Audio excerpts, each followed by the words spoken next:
teman-teman, perkenalkan nama saya Gung Febrianti dengan NPM 12102010 dari kelas Manajemen NR Sumber Daya Manusia. Saya berasal dari Fakultas Ekonomi dan Bisnis dari Universitas Swadaya Gunung Jati Cirebon. Pada pertemuan kali ini, yaitu TM 11, saya akan membawakan materi yang berjudul tentang Human Capital. Tujuannya adalah untuk bersama-sama belajar mengenai materi human capital dan sebagai tugas mingguan saya, mata kuliah manajemen inovatif. Sasarannya adalah untuk seluruh para pelajar atau mahasiswa yang ingin mempelajari materi tentang human capital dan masyarakat yang ingin mengetahui apa sih itu human capital. Simak terus ya teman-teman videonya. Oke, kita langsung masuk ke slide pertama, Human Capital. Pantengin terus ya channel YouTube-ku. Next, kita masuk ke slide kedua, yaitu menurut ahli Theodore Schultz mengatakan, jadi, peningkatan kesejahteraan suatu perusahaan itu tergantung pada human capitalnya, mempunyai skill dan pengetahuan yang cukup atau tidak.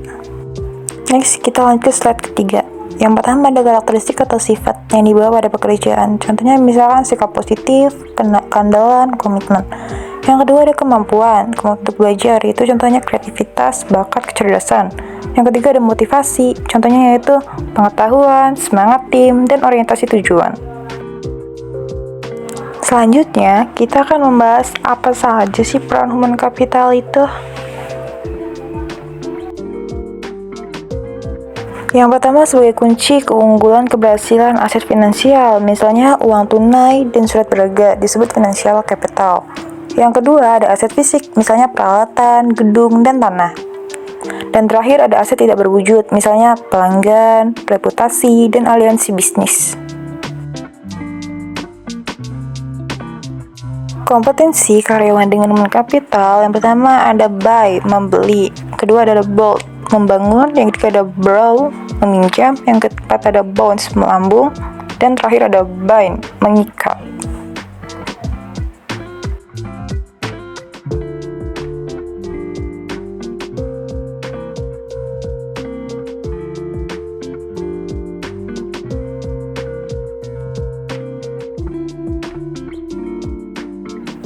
Next. Kali ini kita masuk ke peran divisi SDM.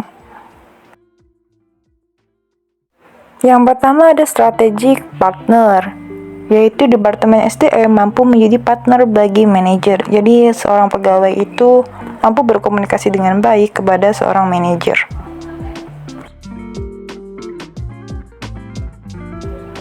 Yang kedua yaitu ada administrative expert, yaitu untuk membantu tercapainya efisiensi administratif.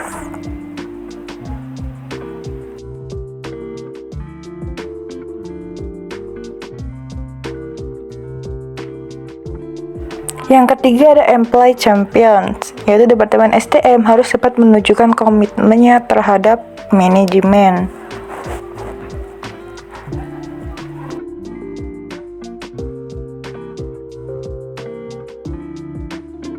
Lanjut, kali ini kita akan membahas tentang pengukuran human capital.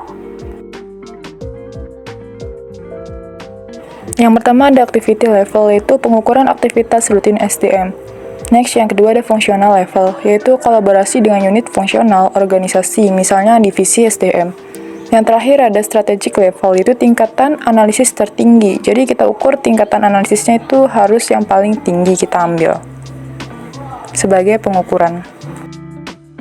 Kita masuk ke bab terakhir, yaitu tentang mengidentifikasi human capital.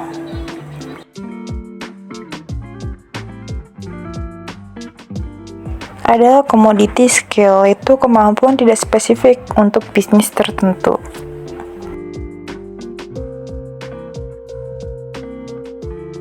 Lalu ada lever skill, yaitu pengetahuan yang meskipun tidak spesifik untuk perusahaan industri. Yang ketiga ada proprietary skill, yaitu pengetahuan spesifik bagi perusahaan.